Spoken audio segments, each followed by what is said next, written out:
Yeah, I agree with you on the sense of having some sort of, you know, academic truthfulness to what you do too, right? Because one of the things that I sought out to do with my podcast, and sometimes it gets me into more trouble than not, but is Always. challenging not only what's going on within what we call the mainstream, but also challenging what's going on within the truther community too, because Hmm. I find that there's so much stuff that's flooded constantly. And the more that I do research, the more I find out that there are government operations that are built specifically to target the conspiratorial world.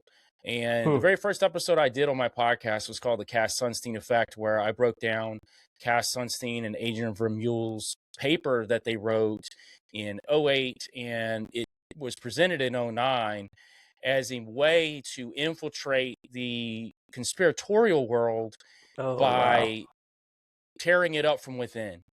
And if you don't know a lot about Cass Sunstein, he was a part Yeah. of the information sector of the Obama administration when Obama came in during that period of time. And really, Wow. the whole goal was so many people were questioning what was going on after 9/11, to the point that when they did a census in New York, that 51% of the people there believed that the United States had something to do with it. So they Wow. needed a way to start tearing down people's ability to critically think. Hmm. And what if you've noticed since that period of time in '08, '09, conspiracies really took off. You saw massive ones like Flat Earth around 2012 really take off with a lot of different documentaries that came out. Mandela Effect was right around '09, 2010.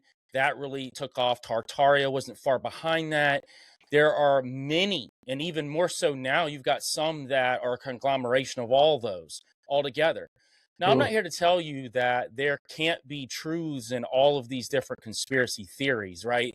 There's things that I can look at and say, yeah, those things don't make a lot of sense, at least from what the mainstream's trying to give us about some of these topics. But that doesn't mean that I just wholeheartedly jump in and say that, yeah, I'm all about this specific topic Right. because it's against the mainstream. I think that works against us a lot Hmm. of times too, where people think that because it's anti-mainstream that it automatically makes it true. And Right. I'm not the type of person that sits back, and matter of fact, I talked to Isaac about this recently, where I think that everybody's a disinformation agent who's involved. Shoot, man, I get called that just for challenging ideas within the community. So Hmm. I don't really go down that road. I'm not saying they don't exist, and I'm saying there's probably quite a few, but the Cass Sunstein effect itself was built on a terminology called cognitive infiltration. And what they do is they send a disinformation agent into a chat room or into a community.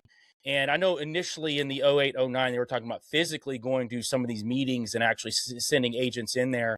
And what they do is they sow enough discord within the community that it ends up ripping itself apart, and they end up fighting each other over all of these different theories. And that's kind of their goal.